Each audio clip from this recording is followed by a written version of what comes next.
How's it going, everyone? Welcome to another Christmas episode. Today, I'll show you how to make chocolate pinecone bread rolls. These funky little pine cones are not only delicious, but you can also use them as decorations. But trust me, eating them is what you want to do. They have a super soft interior and a crunchy outside and a nice sweet chocolatey flavor.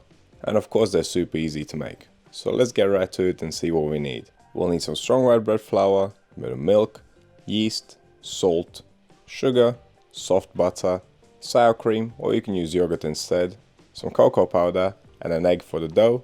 We'll also need another egg for brushing before baking and some sugar and water for the sugar glaze to make them nice and shiny.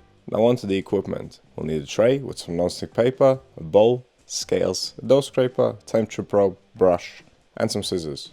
And as always, of course we're using cold milk because we're kneading this dough by hand. It's a small piece of dough, it's gonna warm up. Grab a large bowl, add the milk, the yeast, the salt, the sugar, the egg, the cocoa powder, the butter and the sour cream. You want to add all the ingredients except the flour. I know I've told you before to add butter halfway through kneading, but in this recipe it's a very small amount, so we can add it from the get-go.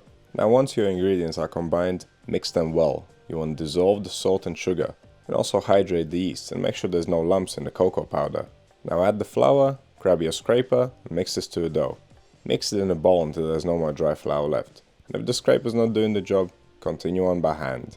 Now drop the dough out on the table and we can start kneading it. This is a low hydration dough, it's not sticky at all, so the regular kneading method will do. I'm pressing down and forwards with the heel of my right hand, and then using the fingers of my left hand I fold the piece of dough under the heel of my right hand. Then turn it and repeat.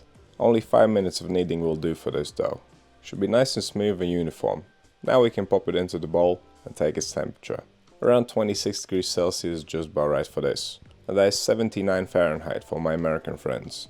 I'm going to cover this up and leave it to proof for around 3 hours. Of course if your kitchen is cooler, it may take longer. If it's warmer, it may take less time. But it should almost double in volume. And this is what you want it to look like. Now we can weigh the piece of dough and divide it. I would always suggest weighing your dough and then dividing it. That will ensure that all the pieces are the same size. Now after you divided them all, we need to pre-shape. The pre-shaping step is just there to make the dough balls nice and uniform. So take a piece of dough, make sure that all the little bits are on top of it, flatten it out, then fold the edges over the middle, then fold down the top, turn it around and fold again. You will end up with kind of a cylinder shape, then you can round it off a little bit. The main thing here is to get them all the same shape and to hide all the little pieces of dough that we got after dividing.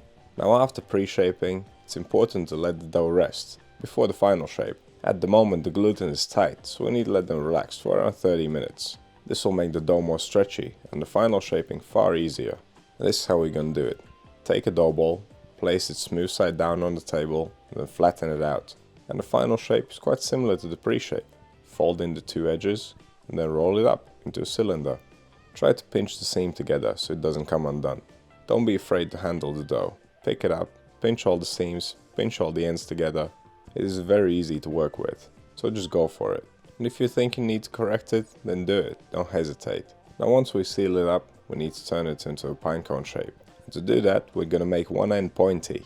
Now hold the palm of your hand at an angle, I would say around 30 degrees or so, and then roll the dough back and forth. This will create a tapered end, and if you ever shaped a baguette, then this will be familiar to you. The only difference here is that we're making one pointy end, not two. And of course don't rush it. Take your time, and this is what you should end up with. It kind of looks like a pinecone already, doesn't it? I'm going to finish by pinching the seam once again, just to make sure it doesn't come undone. Now continue with the rest. And if your first one wasn't perfect, then you got plenty more to practice on. After you've done them all, correct them, make sure they're all the same shape. Although we're not looking for perfection, right? Pinecones in nature are not all the same either. Now place your little rolls on a non-stick paper lined tray. Make sure you place them with the seam side down and leave enough space between them because they will expand as they proof and bake. And it's already final proofing time. Cover your rolls so they don't dry out and we'll leave them to proof for around 2 hours. They should almost double in size. During the final hour of fermentation, preheat your oven 160 degrees Celsius with a fan on. That's 320 degrees Fahrenheit for my American friends. And don't they look nice? They puffed up beautifully. Now we can brush them with the egg wash. Be nice and gentle. You don't want to distort the shape. Give them a light glaze. And only after glazing are we really going to turn these into pine cones. Take your scissors and score them. You want to make little cuts in lines from end to end and do it at an angle. And once you've cut one row, go back to the beginning and do another line. And try to cut them right down to the paper. You want to cut up the whole surface of the bun. Take your time, there's no rush. And don't they look beautiful already? Let's pop these bad boys in the oven. They'll take around 23 minutes. Just before the rolls come out the oven, you want to make the sugar glaze. Combine the sugar and the water in a small pan, then place it on the stove and bring it up to a boil. Now take your pine cones out of the oven, and as soon as they come out, brush them with the hot sugar glaze. This will make them extra shiny and sweet. They'll stay softer for longer. And you want to be generous with the glaze here. Use up all of it. Now leave these bad boys to cool down and then tuck in. And that's how you make a chocolate bread roll in the shape of a pine cone. And if you want to, you could cut them in the other direction, stick some googly eyes to them and call them hedgehogs. But since it's Christmas, should be pine cone really. And like I said, pine cones are not all created equal. Some are big, some are small, some are made of chocolate dough. Well, the best ones are made of chocolate dough. Trust me. But what do you think of this recipe? Let me know down in the comments. And if you have any questions or suggestions, also let me know. And click that subscribe button if you haven't already. Because if you love bread and baking, you've come to the right place. Thank you for watching, and I'll see you in the next one.